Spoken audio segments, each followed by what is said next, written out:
5 साल पहले एक बहुत टफ टाइम देखा, दैट इज ऑफ कोविड। और वहां हमें समझ में आया कि घर एक ऐसी जगह है जहां हम सबसे ज्यादा सुरक्षित हैं। जो भी रियल एस्टेट का बिजनेस आज की डेट में कर रहा है, उसकी सबसे बड़ी रिस्पॉन्सिबिलिटी है एक वैल्यू फॉर मनी प्रोडक्ट देना एक buyer. Right. My parents are handicapped. आप बहुत ज्यादा अंडररेटेड हो जाते हो जब आपके पेरेंट्स स्ट्रॉन्ग नहीं रहते। तो मैं बिजनेस में इन्वॉल्व हो गया अपने कॉलेज लाइफ में फर्स्ट ईयर से ही। फिर मुझे वहां लॉस भी लगा, तब मैं जीरो हो गया। मैंने पढ़ाई उस समय ड्रॉप अप कर दी। को एक चीज दिमाग में आ गई थी कि मेरे को अगर मेरे बच्चे ने पूछा कि पापा आप मुझे तो कुछ कर रहे हो पढ़ाई के लिए, इतना आपने क्या किया है, तो मैं क्या बोलूंगा। I will talk about myself, again saying, मैं मार्केटिंग का बंदा हूँ, मैं सेल्स का बंदा नहीं हूँ। सेल्स ना बगैर मार्केटिंग के अधूरा है। सो मैंने बोला अरे मार्केट करना हमको पहले ज्यादा जरूरी है। 75 units to a single person on a single day in 2007। पैसा तो हर कोई कमा लेगा रायपुर के मार्केट पे, और आप अपने एथिक्स वैल्यूज में चले तो आपकी ग्रोथ स्लो हो सकती है, पर आपकी फाउंडेशन हमेशा मजबूत रहेगी। आप अगर रियल एस्टेट कर रहे हो, so you are lucky, you are very lucky. 2016 तक वहां पर मैं करीब बहुत अच्छे प्राइस पॉइंट तक मार्केट को लेके आ गया। उसके बाद नोटबंदी और ये सब आई, प्राइस स्टैग्नेंट हो गया। मेरे पास में इतने क्लाइंट्स के फोन आते थे कि हमें रीसेल करना है और हमें प्रॉपर्टी महंगी मिल गई, ये हो गया वो हो गया। आपको पता है कि मैं अपने आप को ना कई बार ना फेस नहीं कर पा रहा था कि क्या मैंने गलत कर दिया।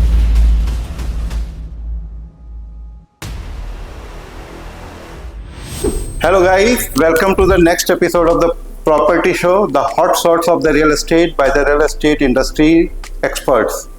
आज हमारे साथ जो गेस्ट हैं, इनके बारे में मैं सिर्फ ये कह सकता हूँ कि इनकी सफलता खुद में एक एस्पिरेशन होगी उन सभी लोगों के लिए जो रियल एस्टेट इंडस्ट्री में एक मुकाम बनाना चाहते हैं, क्योंकि इन्होंने फर्श से अर्श तक का सफ़र अपने संघर्ष, अपनी मेहनत और अपने विजन के साथ स्टार्ट किया है। और 2010 में स्टार्ट की हुई कंपनी जो धीरे धीरे 2016 में जाकर एक कंपनी का रूप लेती है, और आज वो न केवल 3 शहरों गोवा, रायपुर और इंटरनेशनली दुबई में अवेलेबल है, बल्कि 150 से ज़्यादा करोड़ का बिजनेस कर रही है। 5 से 6 हज़ार लोगों को आज की डेट में उन्होंने एम्पावर किया हुआ है। इनका विजन जो कि रायपुर के हर रियलेटर का होना चाहिए, मैंने सिंक किया है। ये आज से 10 साल आगे की सोच लेकर रियल एस्टेट बिजनेस को लेकर आए हैं, और मुझे उम्मीद है कि आप इस शो को एंजॉय करेंगे। और डेफिनेटली अगर आप एक बायर हैं तो आप एक एस्पिरेशनल रियल्टर के साथ जुड़ेंगे। आप अगर एक कैरियर के ऑप्शंस में आए हैं तो आप एक बेहतर एंटरप्रेन्योर के साथ जुड़ेंगे। तो guys, let's welcome founder and CEO of the real budget, mister Vikas Agarwal. Thank you so much Dhananjay ji. या तो विकास जी, हम आज की बातचीत को कुछ इस तरीके से रखने वाले हैं कि रियल एस्टेट में basically tyre 2 and tyre 3 city में लोगों को ये लगता है कि यहाँ पर पैसा बहुत है, लेकिन उस पैसे के साथ जो रिस्पॉन्सिबिलिटी है कई बार लोग नहीं समझते हैं। तो कैसे एक रियल एस्टेट बिजनेस को रिस्पॉन्सिबिलिटी के साथ किया जा सकता है, जिसमें लोग एंड यूजर को वैल्यू दे सकें, अपने लिए कैरियर बिल्ड कर सकें, और ओवरऑल एक विन विन सिचुएशन जो इंडस्ट्री की डिमांड होती है उसको एस्टेब्लिश कर सकें। सो फर्स्ट ऑफ ऑल हमने 5 साल पहले एक बहुत टफ टाइम देखा, दैट इज ऑफ कोविड। और वहां हमें समझ में आया कि घर एक ऐसी जगह है जहां हम सबसे ज्यादा सुरक्षित हैं। सो जो भी रियल एस्टेट का बिजनेस आज की डेट में कर रहा है, उसकी सबसे बड़ी रिस्पॉन्सिबिलिटी है एक वैल्यू फॉर मनी प्रोडक्ट देना एक बायर को। राइट। सबसे पहला सब्जेक्ट ये रहा। अब आती है बात वहां पर मैं जब वैल्यू फॉर मनी प्रोडक्ट देने की बात आएगी, तो क्या आप एथिकली सेम प्राइस, ठीक है, जो मार्केट पे चल रहा हो, और बेटर प्रोडक्ट, ठीक, और उसके ड्यू डिलिजेंस अच्छे से दे रहे कि नहीं दे रहे। सो दिस फैक्टर्स, जब एक अच्छी रियल एस्टेट कंपनी, चाहे वो रियल एस्टेट कंपनी हो, चाहे वो रियल्टर हो, चाहे ब्रोकर हो, जब इन फैक्टर्स को कंसीडर करके अगर किसी बायर को एडवाइस करता है, ठीक है, तभी वो एक अच्छा काम कर पाता है। राइट। ये मेरा उस पर थॉट प्रोसेस है। सेकेंड, बायर की नीड को समझना। if you can see what is real budget, जो आप नाम देखोगे, नाम बहुत टफ है, बहुत डिफरेंट नाम है रियल बजट। कोई ऐसा नाम क्यों रखेगा? मैं रियल लग्जरी भी रख सकता था, रियल प्रीमियम या प्रीमियम भी रख सकता था, because we focused on giving value for money product, again as I told you. और रियल बजट, उनके रियल बजट में उनको प्रॉपर्टी देना, प्रॉपर्टी दिलवाना, ये हमारा थॉट प्रोसेस था। तो उसके साथ में हमने मार्केट में भी लोगों को वैसा एम्पावर किया और गाइड किया कि वो value for money product client को दे। राइट। रियल बजट टेक्निकली हम जो है वो प्राइमरी मार्केट पे है, राइट। ठीक। रियल एस्टेट के मल्टीपल सेगमेंट्स हैं। हम भी चाहते हैं तो हम लैंड ट्रेडिंग, आज मैं भी चाहूँ तो लैंड ट्रेडिंग कर सकता हूँ, ओपन लैंड ब्रोकिंग कर सकता हूँ, मार्केट कर सकता हूँ, बट मैं real estate as a real asset की जगह पर मैं एक प्रोडक्ट बेच रहा हूँ। बात को समझना, जिस प्रकार से एक प्रोडक्ट बिकता है, आज ये एक प्रोडक्ट है, आज कार एक प्रोडक्ट है, तो डेवलपर मेक्स अ प्रोडक्ट और जो जिसका प्रोडक्ट अच्छा रहेगा उसको हम यहाँ पर सेल करते हैं। सो रियल एस्टेट अगर बिल्ड करना है किसी को तो एथिक्स एंड वैल्यूज के साथ साथ में ट्रांसपेरेंसी अगर उसकी है तो वो बहुत अच्छा काम कर पाएगा रियल एस्टेट पे। वाह, ग्रेट, वेरी ग्रेट। ओके, तो आपने जैसे बताया कि आपने रियल एस्टेट में कुछ रिवोल्यूशनरी चेंजेस के साथ अपने आप को विजन एस्टेब्लिश किया है, तो रियल एस्टेट चुनना एक डिसीजन था, एक ऑन द गो डिसीजन था, या एक एक्सीडेंटल एंटरप्रेन्योरशिप थी? ये सब मिक्सचर आया है। ये सब मिक्सचर आया। हाँ, वो कैसे आया मैं बताता हूँ। So in my early life when I was kid, और मैं जब अपने टीन एज में था तो मेरे ग्रैंडफादर थे। मेरे ग्रैंडफादर का जो प्रॉपर्टी में उनका बहुत इंटरेस्ट रहता था, तो वो लैंड देखने जाते थे तो मैं उनके साथ जाता था। वो हमेशा बोलते थे कि प्रॉपर्टी देखना, आगे जाकर के रायपुर पे बहुत बूम आएगा, मार्केट बहुत हाई होगा। तो जब मैं थोड़ा समझदार होने लगा ना, तब मैं वो बात को बिलीव नहीं करता था। आप क्या बात कर रहे हो कि करोड़ रुपए एकड़ तक में प्रॉपर्टियां बिकेगी, ये होगा। अब ऐसे डिस्कशन होते थे उनके साथ में मेरे। और वो हमेशा एक चीज बोलते थे कि जिसके पास जमीन रहेगी ना वो राजा होगा, वो राजा होगा।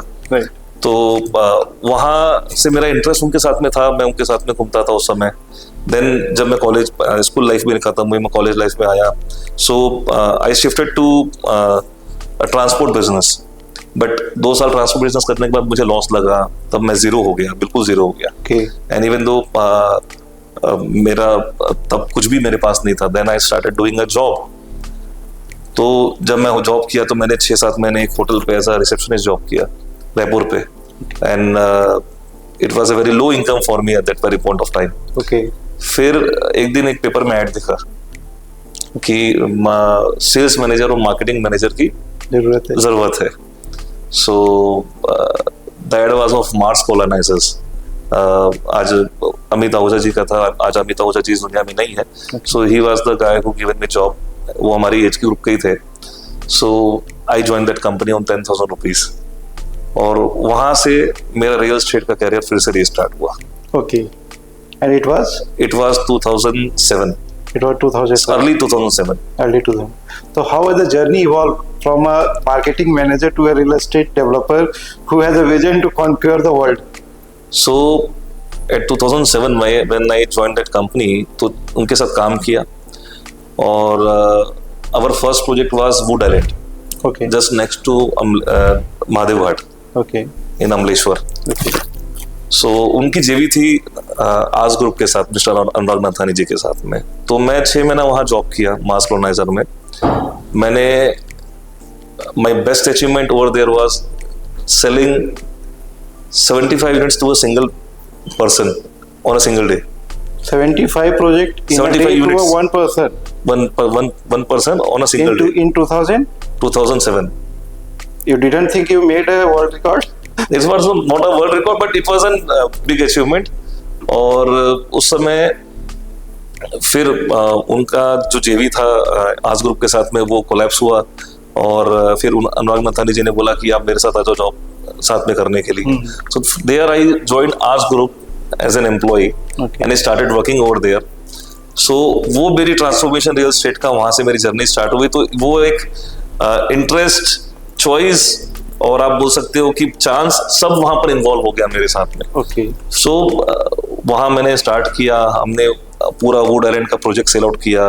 That was a project of more than 700 units उस समय। फिर वी स्टार्टेड अपार्टमेंट ऑल्सो, उन्होंने स्टार्ट किया, उनके साथ वो सेल किया। फिर मैंने कुछ और प्रोजेक्ट्स किए ओपन मार्केट में बाहर। सो मेरे बहुत बैड एक्सपीरियंसेस रहे। मैं majorly I am not a sales guy, I am a marketing guy. तो मुझे मार्केट कैसे करना है मुझे बहुत अच्छे से आता है। ओके। चीजों को मुझे मार्केट कैसे करना है, मुझे उसको लोगों तक पहुंचाना कैसे है, उस लोगों की विजिबिलिटी में कैसे लाना है, that is my favourite subject always. और मुझे मार्केटिंग के बारे में पढ़ना जानना हमेशा अच्छा लगता है। तो जब मैं मार्केटिंग के थॉट प्रोसेस के साथ में जब हमने प्रोजेक्ट की मार्केटिंग ब्रांडिंग स्टार्ट करी, तो मुझे कभी ऐसा लगा ही नहीं कि रियल एस्टेट मेरे से दूर है। Okay, so it's always real estate fascinating to you, always always.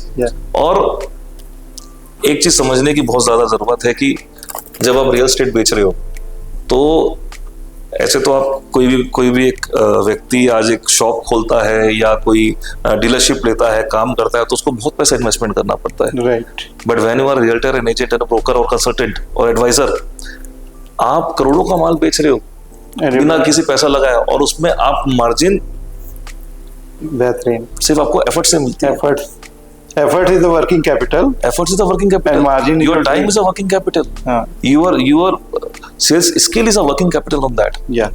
So ये समझने की जरूरत है आज की डेट में एक एजेंट, ब्रोकर को, कंसल्टेंट को, एडवाइजर को, रियल्टर को, कि आप अगर रियल एस्टेट कर रहे हो, so you are lucky. Yeah. You are very lucky. Makes sense. Please. Okay. तो guys, विकास जी ने यहाँ पर एक वर्ड यूज किया था कि he is not a sales guy, he is a marketing guy. तो इन्हीं से पूछते हैं कि what the difference between a sales guy and a marketing guy, because lot of youngsters who want to be a realtor, who want to be a real estate career guy, they are always telling the I am a sales person of the real estate. Vikas ji क्या कहना चाहेंगे for it? So if you talk about the sales and marketing difference, तो मैं बहुत देसी तरीके से बताऊंगा, जो कॉपी या गूगल में आपको मिलेगा। नहीं, आप हमें विकास जी के ना एंटरप्रेन्योरियल एक्सपीरियंस का एसेंस चाहिए। So when I started doing sales first, तो मैं प्रैक्टिकली उससे समझाता हूँ। So मैं ना मैं प्रोजेक्ट हमारे पास एक प्रोजेक्ट था, तो मैं डेली मार्केट पे जाता था, 20 लोगों से मिलता था। उससे मेरा कोशिश ये रहती थी कि मैं हफ्ते में कम से कम 100 लोगों से मिलूं, और महीने में मैं 400 से 500 लोगों से मिल लूं। अगर मैं 400-500 लोगों से मिल रहा हूं, तो मैं 40-50 मेरे इंटरेस्टेड क्लाइंट्स उसमें निकलेंगे और मेरी 4 से 5 क्लोजिंग होगी। मैंने करीब 6 महीना 5 महीना वो प्रोसेस को किया, but what I personally found कि सेल्स ना बगैर मार्केटिंग के अधूरा है। Yes, exactly. सो मैंने बोला मार्केट करना हमको पहले ज्यादा जरूरी है। मार्केट कैसे करना है? लोगों तक मल्टीपल मोड से पहुंचना। Exactly, very nice. Mark act, हाँ, mark and act, mark and act. So that is marketing. Mark और एक्टिंग जो मिला करके वो बनता है मार्केटिंग। राइट। सो बोला यार इसको हमको उस तरीके से करना चाहिए। So I started getting communicated, getting in touch to people and clients on multiple ways. मैं मार्केटिंग करने के, एडवर्टीजमेंट करने के, ब्रांडिंग करने के, प्रमोशन करने के मेथड ढूंढता था, ना कि सेल्स करने के। राइट। जब लीड आ जाएगी ना, तो ऑटोमेटिकली सेल्स हो जाएगा। और सेल्स तो टेबल पे होती है। एग्जैक्टली। सेल्स फोन पे नहीं होती। बिल्कुल नहीं। ठीक। सो मैं बोला पहले तो हमें लीड चाहिए, उसके लिए मार्केटिंग करना है। वहां से मेरा मार्केटिंग का जो पैशन स्टार्ट हुआ। सो दैट इज वेरी मतलब I love marketing. I can say मैं मार्केटिंग का बंदा हूँ, मैं सेल्स का बंदा नहीं हूँ। दो सेल्स एसेंशियल है, बट सेल्स तो बहुत करने वाले लोग मिल जाएंगे जिनको खाली बैठ के 1-to-1 इंटरेक्शन करना है, क्लोजिंग करना है, कन्विंस करना है। बट लीड जनरेशन जब होती है, जब मार्केटिंग करते हो, प्रमोशन करते हो, ब्रांडिंग करते हो, तो that is phenomenal. Right. So sales मैं जब पर्सनली स्टार्ट किया, तो मैंने फाइंड किया कि मैं अगर इंडिविजुअलिटी सेल्स करूंगा तो मेरे फिगर्स कम होंगे। मैं जो मुझे अचीव करना है टारगेट, जो मुझे लाइफ में आगे बढ़ना है, मुझे मल्टीपल नंबर्स करने हैं, तो नंबर्स तब होंगे जब अब ज्यादा लीड आएगी। सेल्स अगर सिंगल व्यक्ति कर रहा है इंडिविजुअली, वो बहुत ज्यादा नहीं कर सकता। बैंडविड्थ का इशू हो जाता है। बैंडविड्थ इशू होता है। बिल्कुल। देन मैंने वहां से स्टार्ट किया thought process. Then I hired people कि आओ मेरे साथ जुड़ो या मेरे लिए काम करो। मैं एम्प्लॉय रखा और साथ में काम करना स्टार्ट किया। मैंने उस समय एक एम्प्लॉय के साथ में we created a benchmark. Okay. Again पूरा का पूरा 125 मिनट का जो प्रोजेक्ट है, हमने 3 महीने में साफ कर दिया। 75 to 125। वहां से जर्नी धीरे धीरे स्टार्ट होती चली गई। Right. So sales is individuality where आप 1-to-1 इंटरेक्शन करके सेल्स कर रहे हो, and marketing is very different. जिसको मार्केटिंग का खून लग गया ना, वो सेल्स नहीं कर सकता। राइट। ओके। उसको सेल्स में वो मजा नहीं आएगा। हाँ, बट अगेन सेल्स का जिनको सेल्स का पैशन है, जिनको माल बेचने का वन टू वन इंटरेक्शन का, ऑन टेबल डील क्लोज करने का जो पैशन होता है, वो लोग भी अलग होते हैं। वो अलग लोग होते वो हैं। लोग अलग होते हैं। तो मार्केटिंग और सेल्स के लोग अलग अलग होते हैं, बहुत अलग होते हैं, बहुत और डिफरेंट। आपने एक फ्यूजन अपने अंदर क्रिएट कर लिया कि आप सेल्स भी करते हैं, सकते हैं और marketing. Yes, that's the thing. तो- तो हम सेल्स तो हमने किया ही है, किया है। क्लाइंट आते थे, हम क्लोज करते थे, लगातार करते थे। आपको पता है मैं आज के डेट में सेल्स नहीं करता। या यू मैं आज की डेट में मैं कभी भी एक यूनिट भी डायरेक्ट सेल्स इंटरेक्शन करके किसी क्लाइंट के साथ नहीं करता। Definitely Every sales has been done by my team. Either is my office team, either is by people associated with me. वही लोग सेल्स करते हैं। पूरा मेरा फोकस रहता है कि मैं उनको एम्पावर करूं कि आप अच्छे से सेल्स करो, मैं उनके लिए अच्छे से अच्छा मार्केट करूं, प्रमोट करूं, ब्रांड करूं, ताकि उनकी सेल्स आसान हो सके। empowering the people to make the sales in spite of doing the individuality. वो अगेन जैसे मैंने बताया कि जैसे मेरा मार्केटिंग पैशन है, तो मेरा ड्रीम है to bring maximum people on real state. Vikas ji को अपने स्टार्टिंग से उनका नंबर गेम पता था कि how many people to meet, how many lead to generate and then how to close the sale. Number 2, उन्हें ट्रेडिंग ऑफ टाइम का pattern break करने का भी तरीका पता था कि अगर वो खुद काम करते हैं तो कम काम करेंगे, लेकिन दूसरे लोगों को एम्पावर करते हैं तो ज़्यादा काम करेंगे। तो अगर आप भी एक एंटरप्रेन्योरशिप करने जा रहे हो तो विकास जी की जो 2 लर्निंग है ये आपके लिए कॉन्स्टिट्यूशन की तरह काम करेगी, और ऐसी ही बहुत सारी लर्निंग अभी इस एपिसोड से निकल कर आने वाली है। Stay tuned with us. तो विकास जी, जब आपने स्टार्ट किया कंपनी, तो शुरुआती दिनों में मैं भी एक एंटरप्रेन्योर हूं, तो मुझे पता है हमारी ब्रांड वैल्यू जब लोगों के बीच में नहीं रहती, लेकिन एक हमारे पास विजन रहता है, और जब विजन हम किसी के पास लेकर जाते हैं तो उसे कई बार खुद को कन्विंस करना पड़ता है कि you are coming with a great visionary. तो शुरुआती दौर कैसा था लोगों के साथ मिलने का, उनको टीम में लाने का? कुछ लोगों ने टीम को जल्दी छोड़ा भी होगा, कुछ लोगों ने बाद में साथ छोड़ा होगा, तो मिलना, बिछड़ना, लाना, ले जाना कैसा रहा ये journey? So, I'm very fascinated towards the technology. Oh that's great. ठीक। सो मेरा एक थॉट था कि हम कुछ ऐसा बिल्ड करें, like 99 acres, magic BRICS, housing.com जैसा कुछ बिल्डअप करे। तो एक ग्रुप मैंने रायपुर में साथ में क्रिएट किया, कुछ लोगों को जोड़ा उस थॉट प्रोसेस के साथ में, where we were suppose to build up the first affordable housing portal for India, that too a ready to possession property. Okay. तो वहाँ साथ में जोड़ेंगे और रायपुर की प्रॉपर्टी से स्टार्ट करेंगे। तो वहाँ से एक्चुअल में रियल बजट की ग्रुप की जर्नी ये वाली स्टार्ट होती है। Okay. और जैसा आपने पूछा, तो from 2013 there was a person, mister Bhumraj Tiwari. Okay. So he was an ex insurance guy. Okay. तो he was very superb in team building. तो मैं मार्केटिंग में अच्छा हूँ, मैंने बोला मुझे एक बंदा चाहिए जो टीम बिल्डिंग साथ में अच्छा करे। Right. और क्या होता है जब एक ब्लेंड होना चाहिए, अच्छा ब्लेंड, तो आई कॉल्ड हिम कि भैया ये साथ में करना चाहिए and it will create different benchmark. बाकी सारा काम मैं निपटा दूंगा, आप खाली लोगों को जोड़ने का काम, लाने का काम शुरू करो। तो क्या होता है कि उन्होंने लोगों को अप्रोच करना शुरू किया। जब लोग यहाँ हमसे मिलते चले गए, तो बहुत सारे लोग लिटरली एक एक करके जुड़ते गए और कारवा बनता गया and we have created benchmarks in Raipur market. Okay. Trust me, हमारा जो नेटवर्क था, we started from only 10 people. Okay. ठीक है, देन वी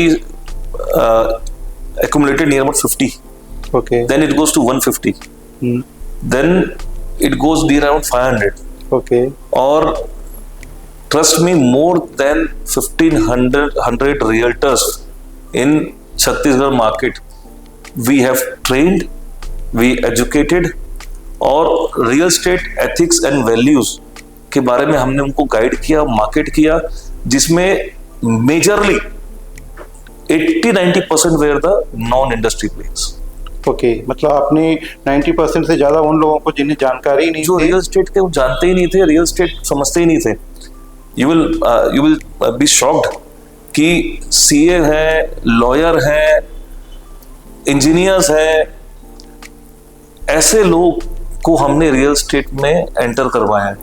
ओके। और वो रियल स्टेट हमारे साथ किए हैं, और डिफरेंट लेवल पे। ओके। डिफरेंट लेवल पे, right.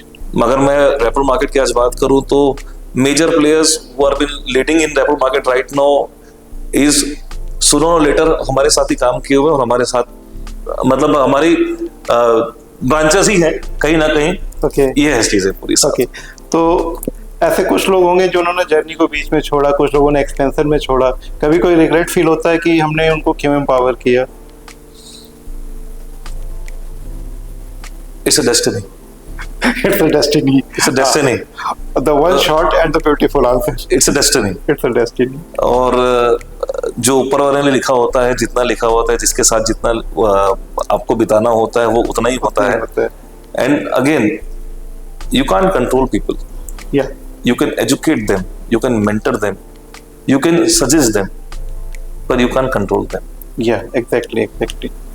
You can control only your working and thoughts. ठीक, you can control your environment, but not people who are। देखिए, मैं इस रायपुर के मार्केट में एक चीज मैंने जो वो देखी, लोग सेल्फ सेंटर्ड ज्यादा है।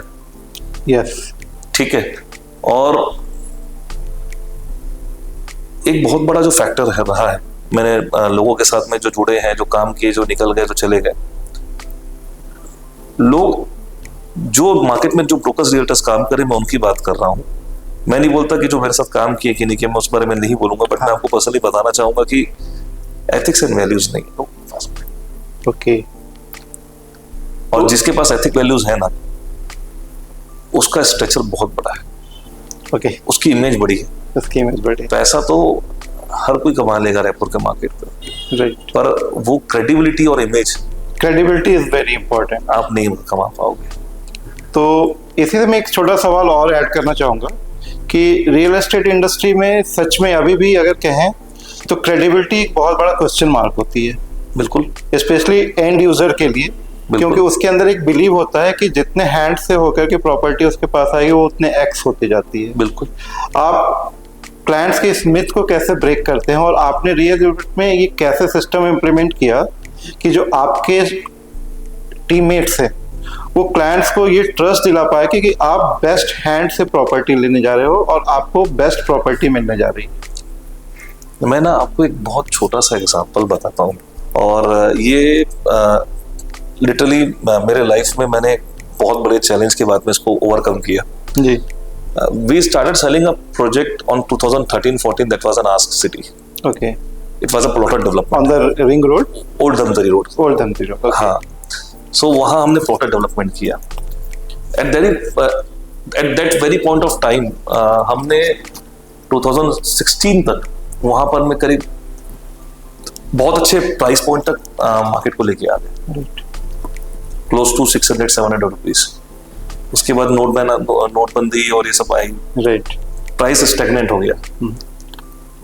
मेरे पास में इतने क्लाइंट्स के फोन आते थे कि हमें रीसेल करना है और हमें प्रॉपर्टी महंगी मिल गई, ये हो गया, वो हो गया। आपको पता है कि मैं अपने आप को ना कई बार ना फेस नहीं कर पा रहा था, क्या मैंने गलत कर दिया, क्या हमने गलत वैल्यू में प्रॉपर्टी बेच दिया। मैं पर्सनली बोल रहा हूँ, कभी कोई ओपन फोरम नहीं बोलेगा। People they never talk about their flaws and failures. मुझे failures के बारे में बात करना ज्यादा अच्छा लगता है, because failures is a story. That is the strength of a person who talk about their flaw in the public places. And trust me, thanks to Mr. Anurag Ansari, developer of Ask Group, you know what? He redeveloped the whole property. Okay. And right now लोगों को appreciation मिल रहा है, वहाँ अच्छे resales हो रही है, सब मिल रहा है। और मैंने उनको जब बोला और मैंने कन्विंस किया कि हमें ऐसा करना चाहिए, उसको रीलॉन्च करना चाहिए, रीडेवलप करना चाहिए, जबकि हमारा माल बिक गया था। राइट, हमारा माल बिक चुका था। सो दिस इज व्हाट थिंग जहां पर मैं अपने आप को ये जस्टिफाई कर सकता हूं कि हाँ मैंने सही किया। एंड ट्रस्ट में उसके बाद से मेरा ग्रोथ पाथ और रॉकेट लग गया। क्योंकि होता है ना कि कहीं ना कहीं आपको दुआओं भी लोगों की लगती है हमेशा। Karma return, sir. Right, so that was a factor very very important. और उन्होंने भी उस चीज को समझा था, और लिटरली थैंक्स टू इट। वरना बिके हुए माल पे कौन रीडेवलपमेंट करता है, कौन वहां पर एमिनिटीज और क्लब हाउस डेवलप करता है। So that is a big thing. That's your result of your effort as well कि आपने उन्हें कन्विंस किया।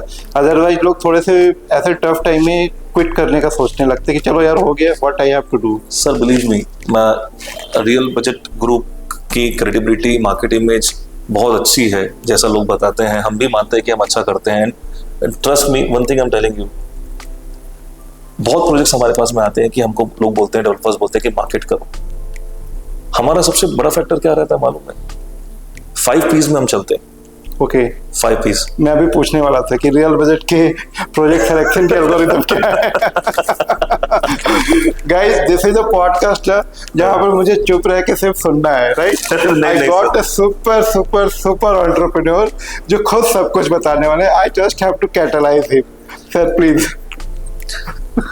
सो हम लोग 5 P's में चलते हैं उसमें कि profile of developer, okay, project location, project assessment and project due डिलिजेंसेस और प्रोजेक्ट प्राइस। ओके। सो अगर ये 5 चीजें हमको नहीं मिलती है ना, और या उसमें से एक भी कोई चीज ड्रॉप डाउन होती है ना, तो हम वो प्रोजेक्ट नहीं करते। ओके, हम वहां पर एसोसिएट ही नहीं होते। राइट। क्यों? मुझे टेक्निकली जवाब देना है एक बायर को। एग्जैक्टली। देखिए, मैं आपको एक बहुत बड़ी बात बताता हूँ सर। आज हम लोगों ने आज तक अफोर्डेबल मार्केट में काम किया, एंड ट्रस्ट मी, ये बात लोगों को बोलने में बहुत झिझक होगी। जब आप अफोर्डेबल मार्केट में काम करते हो ना, आपका retention ratio of a client is very very low. Very low, या चर्न रेट हाई रहती है। चर्न रेट हाई क्यों रहती है? क्योंकि वो आदमी जीवन में सिर्फ एक बार घर खरीदता है। हाँ, एग्जैक्टली। जब आप लग्जरी मार्केट में काम करते हो, इन्वेस्टर मार्केट में काम करते हो, तो आपके पास में वो रिकरिंग रहता है। रिकरिंग क्लाइंट होते हैं। मैंने उसको बाय चॉइस चूज किया कि मुझे अफोर्डेबल मार्केट में जाना है कि मैं वैल्यू फॉर मनी प्रोडक्ट आदमी को दे सकूं, मैं लोगों के किसी के घर के सपने को पूरा कर सकूं।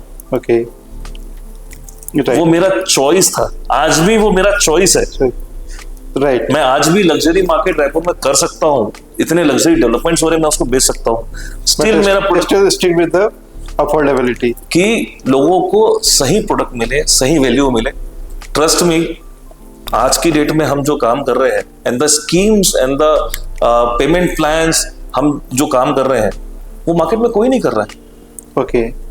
अगर आप उस बारे में सुनना चाहेंगे तो बताऊंगा कि in Dubai who is the superstar, Mr. Rizwan Sajan, Yeah. 1% man, Danu, Yeah, got it? got it. Trust me, in Raipur market, first time in India, we started 1% payment plan.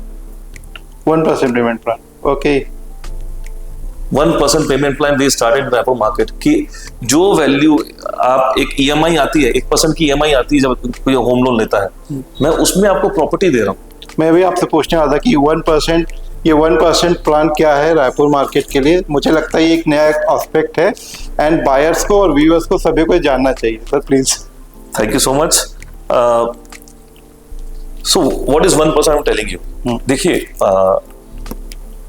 मैं किसी के सबका बिजनेस करने का तरीका अलग अलग होता है, और सबको कमाने का और अपने बिजनेस स्ट्रेटेजी प्लान बनाने का अधिकार है सारे डेवलपर्स को।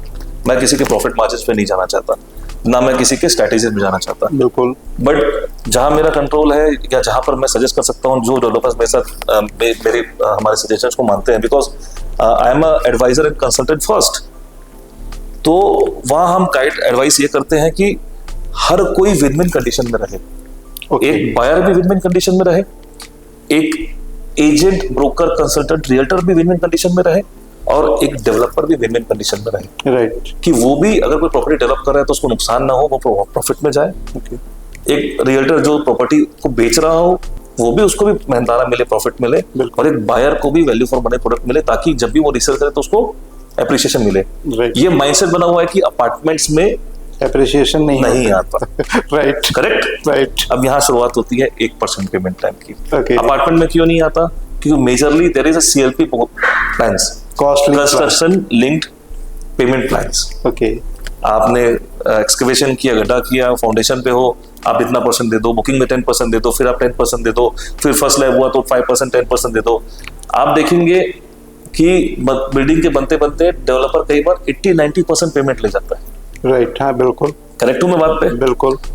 सर एक बात बताओ, आपने लैंड ली, कंस्ट्रक्शन का पैसा आपने क्लाइंट से ले लिया, क्लाइंट से लिया, फिर प्रॉफिट मार्जिन की बात आती है, मैं उस पर बारे में बोलना नहीं चाहूंगा। समझदारी की बात है कि क्यों ऐसा क्यों, अगर वहीं पर आप क्लाइंट को फैसिलिटेट कर देते हो कि जहां पर मैं उसको बैंक से लोन ना लेना पड़े, हाँ, जहां पर मैं वो छोटे छोटे पैसे दे करके, क्योंकि आज वो किराया भी भर रहा है। एग्जैक्टली, बिकॉज जिस मार्केट में हम काम कर रहे हैं उस मार्केट में आदमी मेजरली रेंट पे रहता है और अपना एक घर लेने का सपना देखता है। एग्जैक्टली, बिल्कुल। मेजरली एक आदमी किराए में अपनी दुकान चला रहा होता है या ऑफिस ले रखा होता है, और वहां पर वो देखता है कि मैं क्या थोड़ा थोड़ा जोड़ करके अपनी खुद की ऑफिस एक ले, बिल्कुल, अपनी शॉप ले। बिल्कुल। सो वहां से जनक आई 1% पेमेंट प्लान की। ओके, हमने थॉट प्रोसेस लिया कि क्यों ना एक क्लाइंट का जो नुकसान होता है, क्योंकि देखिए एक कंस्ट्रक्शन का जो पीरियड होता है वो 2 साल से लेके 5 साल तक हो सकता है, राइट। एक किसी प्लान को बनने का, और एवरेज देखोगे तो 2.5 से 3 साल का तो एक प्रोजेक्ट मिनिमम होता है जब वो बन के मिलता है। Right. I'm explaining you guys this thing. Yeah, no. You take time because this is a very important aspect. हाँ. Because आज की डेट में जो यंगस्टर्स हैं, हाँ. जो मॉडरेट एज के लोग हैं, वो ये जानना चाहेंगे कि how I can invest less money and earn more profit even in the apartment हो, shops हो या plot. 100%. So what we introduce in that कि हम 1% पर मंथ सिर्फ लोगों से लेंगे, सिर्फ 10% बुकिंग अमाउंट लेंगे। 1% of the cost of property. Cost of property, Right. Cost of Property. Property, Right. Only 1% amount, वो till completion of the building. Okay. ठीक, इसका बेनिफिट क्या हुआ सेकंड, कि जो उसको मार्जिन मनी एक साथ हैवी देनी पड़ती थी, है ना, वो उसको देना नहीं। आज की डेट में 85 to 90%, 80% बैंक फाइनेंस मिलता है, हाँ, पर जितना बैंक फाइनेंस लोगे उतना ज्यादा आपको लंबे टाइम तक उसकी EMI भरनी है और इंटरेस्ट पे करना है। बिल्कुल, बिल्कुल। यहाँ पर में सेम चीज क्या हुई कि हमने बोला कि आप 1% पर मंथ सिर्फ देते चले जाओ। आपने उसके इंटरेस्ट बचा दिए। मैंने उसका इंटरेस्ट बचाया, मैंने उसकी मार्जिन बचाई, मैंने उसकी SIP कर दी। टेक्निकली आप देखो, या आपने उसकी हार्डली इन्वेस्टमेंट प्लान। आज की डेट में अगर SIP आप शेयर मार्केट में करोगे तो वो बढ़ेगा, इसकी गारंटी नहीं है। हाँ, और अगर बढ़ता भी तो 12% का ग्रोथ है, 31% उस पर टैक्स ले लीजिए, आप डिप्रेशिएशन लीजिए, तो आप वहीं खड़े रहते हैं। पर रियल एस्टेट में अगर आप SIP इस तरीके से कर रहे हो तो इसमें अप्रिसिएशन आपको 100% मिलेगा। हाँ, दैट्स अ मार्वेलस प्लान। ठीक, till the completion of the project आप 40 to 45% ऑफ पेमेंट कर देते हो। आपको लोन कितना लेना पड़ा? बिल्कुल, close to 50% of the property. 50% पे आप आ गए। ठीक है, हाँ। सो वो आपकी उसके बाद की जो EMIs है उसको हैम्पर नहीं करता। हाउसिंग लोन के अमाउंट भी घट गया। अब आज अगर वो CLP प्लान्स में जाता तो उसको लोन लेना पड़ता, जब बैंक से लोन लेता तो उसको इंटरेस्ट देना पड़ता। Right, Am I correct? Right. तो डबल इंटरेस्ट प्लस वो घर का किराया भर रहा है। ओके, कितना स्ट्रेस, स्ट्रेस। बीच में किसी की शादी आ गई, बच्चों का एडुकेशन आ जाए, किसी की हेल्थ प्रॉब्लम आ गई, तो आप उस समय एटलीस्ट अगर आप यहाँ पेमेंट प्लान में 1% पे हो तो आपको ये मालूम है कि मुझे ज्यादा पैसे नहीं देने हैं, 1% ही देना है। तब आप किसी भी तरीके का दूसरा कोई लोन लेकर के या किसी और तरीके से उस चीज को अपने फुलफिल कर सकते हो, राइट, जो आपकी सडन रिक्वायरमेंट आती है। राइट। बट आपका सपना यहाँ साकार होने लगता है, बिल्डिंग बनने लगती है, और साथ ही साथ में 1% उसको अपना बेनिफिट क्या है। रेरा क्यों आया? क्योंकि माल डिलीवर नहीं हो रहा था, प्रोजेक्ट बन नहीं रहे, प्रोजेक्ट डिलीवर नहीं हो रहा प्रॉपर्ली। सो यहाँ डेवलपर को क्या ये भी मालूम है ना कि अगर मैं बिल्डिंग नहीं बनाऊंगा तो मुझे पैसा नहीं मिलेगा। राइट, तो कंस्ट्रक्शन भी यहाँ पे सो आप वहां पर में उसको भी बाउंड कर रहे हो। Right. सो इक्वली सबके स्टेक जो है वो बराबर इन्वॉल्व है, बराबर इन्वॉल्व। और वहां पर जो ब्रिज है, एक रियल्टर, एक एजेंट, एक ब्रोकर, एक कंसल्टेंट, जो एक ब्रिज है, एक एडवाइजर जो एक ब्रिज का रूप में काम करता है, वो भी equally time to time involve रहता है, एक डेवलपर के साथ में भी और एक बायर के साथ में भी। राइट, और टाइम टू टाइम आपको अपडेट देता है। राइट, वो कहीं भागता नहीं है। एग्जैक्टली। और वन टाइम सेल्स तो ऐसा नहीं कि एक बार किया, मैक्सिमम प्रोजेक्ट्स में ऐसा होता है कि उसकी भी लायबिलिटी लिंक रहती है, क्योंकि 100% उसकी लायबिलिटी लिंक रहती है। आपको बताना चाहूंगा, बहुत कम लोग बताते हैं इस बात को कि ब्रोकर तो मार्जिन 20% के बाद में डेवलपर्स उठा के दे देते हैं, जब लिंक प्लान रहते हैं 20-30% में उनकी पेमेंट रिलीज हो जाती है। बट यहाँ पर तो वो आपके साथ में एसोसिएटेड रहना उसकी रिस्पॉन्सिबिलिटी है, इससे मोरल रिस्पॉन्सिबिलिटी, और टेक्निकली होना भी वही चाहिए। होना भी वही चाहिए, बिल्कुल होना भी वही चाहिए, क्योंकि आप प्रॉमिस यही करके आते हैं। प्रॉमिस आप वही करते हो, क्योंकि कई बार प्रोडक्ट के साथ साथ में आप जो एडवाइजर है, इंसान उसको देख करके भी प्रॉपर्टी लेता है। पहले तो फेस वैल्यू सेल होती है, बहुत प्रोडक्ट बाद में जाता है, बहुत इंपॉर्टेंट होती है। तो ये सारी चीजों के साथ में 1% और 1% का थॉट प्रोसेस तो मैंने आपको जैसे बताया कि दुबई में जब उन्होंने किया, उन्होंने उस चीजों को चालू किया। पर 1% के साथ में एक और चीज है जो ध्यान रखना है कि जिस प्राइस पे आप 1% आस्क कर रहे हो, क्या वो जस्टिफाइड है कि नहीं। कहीं डेवलपर उसको ओवर प्राइस तो नहीं करते, ओवर प्राइस प्रोडक्ट तो नहीं 1% पे ले रहे हैं आप, ठीक है, राइट। उस चीजों को भी वहां पर देखना पड़ेगा। तो ये आपके 5P में कवर हो जाते हैं, 100% कवर होता है। आप अब उस चीज को देखना, मैं आपको बताता हूँ।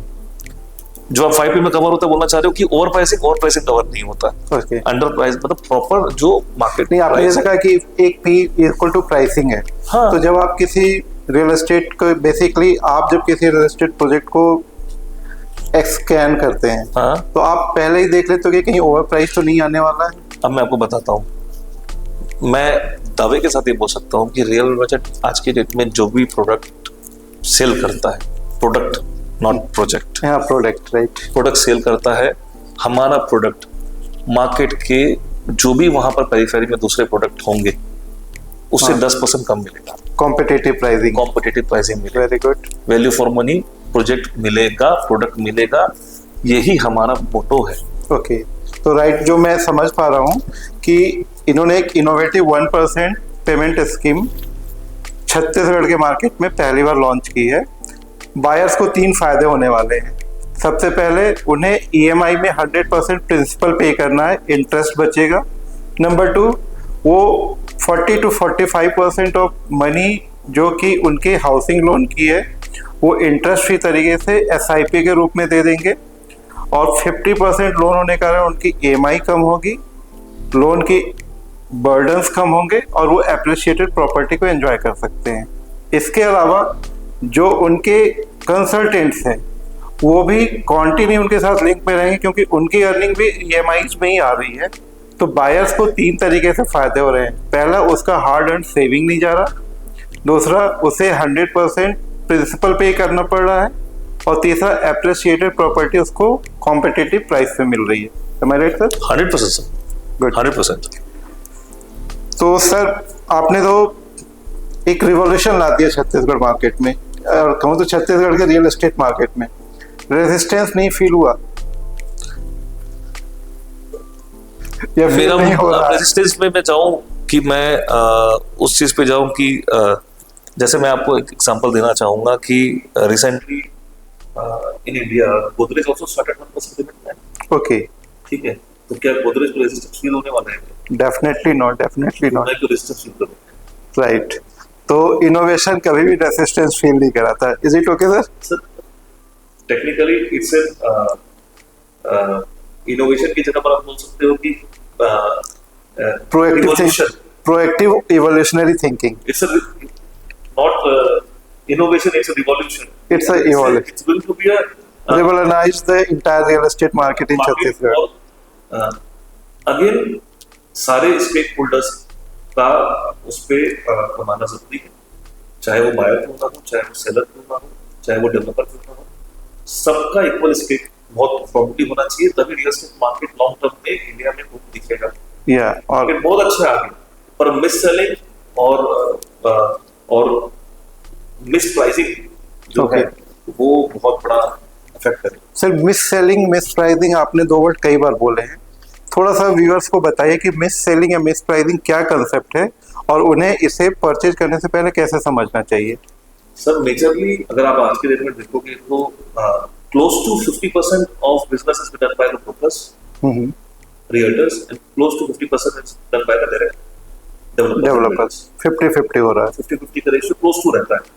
रेशियो प्लस माइनस होते रहते हैं, कभी 30-70 हो जाता है, कभी 40-60 हो जाता है, कभी ब्रोकर्स ज्यादा सेल कर लेते हैं, ये भी होता है डिपेंडिंग अपॉन द सीन। पर क्लोज टू 50% आप मान के चलिए कि स्टेक होल्डर्स दोनों हैं, राइट। कई बार ब्रोकर 70% 80% तक सेल्स करते हैं कई प्रोजेक्ट्स में, राइट। अब आप देखोगे तो रात को लाइन लगा करके ब्रोकर्स कोई प्रोजेक्ट एनसीआर में या बड़े बड़े डेवलपर्स लॉन्च होते हैं तो आपने सुना होगा कि रात को 3 बजे से लोग खड़े हुए हैं, बायर्स और ब्रोकर्स चेक नहीं करते कि हमारा चेक लग जाए, वो प्रॉपर्टी हमको मिल जाए। मैंने DLF का एक केस सुना था। DLF के हैं, गोदरेज के हैं, प्रेस्टीज के हैं, बहुत सारे ऐसे हैं, राइट। उन्होंने वैसा वैल्यू क्रिएट किया तब वो चीजें आई। अब मिस सेलिंग में क्या होता है कि जो एडवाइजर का रोल सबसे ज्यादा इंपॉर्टेंट होता है, देखिए, क्लाइंट के पास में प्रॉपर्टी दो तरीके से पहुंचती है, एक थ्रू मार्केटिंग और एक थ्रू इंडिविजुअल। राइट। ठीक, मार्केटिंग मेजरली डेवलपर्स के द्वारा किया जाता है क्योंकि उनके पास प्रोजेक्ट को प्रमोट करने का वैसा बजट होता है, उनकी टीम उन तक पहुंचती है, सेल्स टीम को प्रेशर रहता है कि हमें एक्सप्लोर करना है। कई बार वो इवैल्यूएट नहीं कर पाते हैं कि एक्चुअली क्लाइंट की रिक्वायरमेंट क्या है, तो वहां पर उनसे होती है मिससेल। ओके, मतलब बिना रिक्वायरमेंट समझे कंसेप्ट को सेल करना is miss selling. Right. Again broker भी सेम चीज कर देता है कई बार, रियल्टर एजेंट भी, उसको मालूम है क्लाइंट के पास पैसा है, ओके। ठीक है, और वो वहां पर भी मिससेल कर देता है उस चीज को। ओके। जबकि उसको एडवाइजर का रोल प्ले करना चाहिए। ओके, मतलब technically broker is majorly adviser, हाँ, लेकिन पहले एडवाइजर है कि क्लाइंट की रिक्वायरमेंट को समझ करके उसको प्रॉपर्ली एडवाइस करें। Right, got. बहुत सारे लोग जो करते हैं वो उनकी क्रेडिबिलिटी, उनके मार्केट पे अप्रोच, उनकी पकड़ बहुत अच्छी, और यही चीज लोगों को समझना है, यही ब्रोकर एजेंट को समझना है, तो वहां हो जाती है मिससेल। राइट। एंड अब आते हैं प्राइसिंग पे। ये काम अगेन जब डेवलपर बेचता है, ठीक है, तो कई बार आपने देखा होगा कि ओवर प्राइसिंग प्रोडक्ट होता है और वहां पर क्लाइंट को नेगोशिएट कई बार करना नहीं है। राइट। और कई बार हमने ऐसे देखा है कि एक ही प्रोडक्ट जो है अलग अलग प्राइसेस में सेल हो रहे हैं। राइट। मैं ये नहीं कहता कि ये सारे डेवलपर्स करते हैं, पर हाँ, लेकिन क्लाइंट ये फील करते हैं, कोई एक करता है ना, हाँ, तो उसका नुकसान सबको होना पड़ता है। Right, right. सो जो लोग कर रहे हैं एथिकली काम, तो थैंक्स टू देम, और जो नहीं कर रहे हैं उनको ये बोलना चाहूंगा कि एक की गलती से सबको उसका भुगतान होगा। राइट। वहां मिससेलिंग होती है। Again same happens with the adviser. Right. आपसे उसने डील कर लिया, सेलर से बात कर ली कि भाई आपका मेरा वैल्यू ये हो गया, अब उसको वो ओवर प्राइस बेचने की कोशिश करता है। राइट। ठीक है, ताकि वो ज्यादा कर सके। वहां मिस प्राइसिंग करता है उस चीज को, वो ऐसा ऑरा क्रिएट कर देता है, माहौल क्रिएट कर देता है। टेक्निकली कई बार बायर अवेयर होता है, पर मेजरली बायर अनअवेयर भी होता है, उनको वो स्टडी करके नहीं आ पाता। वहां पर एक एडवाइजर का रोल है कि वो प्रॉपर्ली उसको एडवाइस करे और प्रॉपर्टी को प्रॉपर वे पे उसको प्राइस के साथ में दे, उसकी रिक्वायरमेंट को समझते हैं। राइट। तो दिस इज एक्चुअल रोल।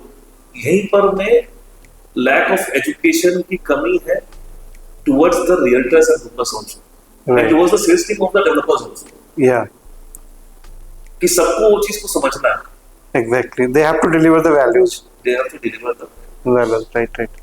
तो आप रियल बजट में इसे कैसे कंट्रोल करते हैं? सर, सबसे पहले तो हम जो प्रोजेक्ट की मैंने बात करी, हम वैसे ही डेवलपर्स के साथ काम करते हैं कि जो जिनके सारे 5 पीस हमारे साथ में मैच करते हैं। ओके, जैसा मैंने आपको बताया जी। अगेन हमारे सिस्टम पे, क्योंकि हम एग्रीगेटर्स हैं, we are not the direct sellers. Yeah, ठीक है, तो हम हमारी टीम में जब लोगों को इन्वॉल्व करते हैं तो सबसे पहले उनको एजुकेट करते हैं। ओके, हमारे मल्टीपल कंटिन्यूअस बेसिस में ट्रेनिंग सेशंस होते हैं। We have a training group where they regularly we teach them about the ethics, values, और कैसा बेचना चाहिए, क्या नहीं बेचना चाहिए, आपको क्या कम्युनिकेट करना चाहिए, क्या नहीं करना चाहिए। ओके, ये हम उनको समझाते हैं। बाकी तो पर्सन टू पर्सन डिपेंड करता है। ओके। हमारे साथ ऐसा हुआ भी है कई बार कि कई लोगों ने मिस सेलिंग करी है, miss selling with the pricing. हमने उनको बोला है कि आपने गलत किया है। कई बार तो हमने क्लाइंट को रिफंड भी करवाया है। ओके। कई बार हमने उन लोगों के साथ में हमारे रिलेशनशिप को ब्रेक भी किया। ओके, तो you are tracking them in a proper way. 100%। Okay, क्योंकि हम कुछ वैसे इनिशियल लोगों में से हैं जो प्रॉपर्ली बताते हैं sir this is a price, और हाईलाइट करते हैं प्रॉपर। राइट। ओके, कि sir this is a price, ये हमारा प्रोडक्ट वैल्यू है, अब इसमें आप ये देख लीजिए। Right. So we try to opt MRP value, right, kind of thing, कि भाई ये वैल्यू है राइट, प्रॉपर्टी का। Okay, right. तो बेसिकली आप एथिक्स, ट्रैकिंग और डेवलपर्स को सेलेक्ट करते समय 5P के थ्रू ओवर प्राइसिंग और सारी चीजों को कंट्रोल करने की एक बहुत बड़ा फैक्टर आपको बताना चाहूंगा। आप जब कंस्ट्रक्शन होती, बिल्डिंग का पैसा, राइट, फिर एमिनिटीज का पैसा, राइट, फिर आप पार्किंग का पैसा, राइट। कई बार कई लोग पार्किंग मांगते हैं, कई लोग नहीं मांगते हैं, राइट, जबकि पार्किंग लेना अलाउड नहीं। हाँ, फिर आप वहां पर में ट्रांसफार्मर चार्ज, हाँ फिर आपके पास में जीएसटी आ जाती है, हाँ फिर आप मेंटेनेंस देते हैं, बिल्कुल। फिर आप और कॉस्ट देते हैं, राइट। फिर आपकी रजिस्ट्री का पैसा लगता है। हाँ क्या आपने कभी इवैल्यूएट कीजिए कि एक बायर बिल्डिंग जो कंस्ट्रक्शन हो चुकी है उसको लेने के बाद में आखिरी पहुंचते किस स्केड्यूल तक पहुंचते हैं। 16 से 20% एक्स्ट्रा लगते हैं।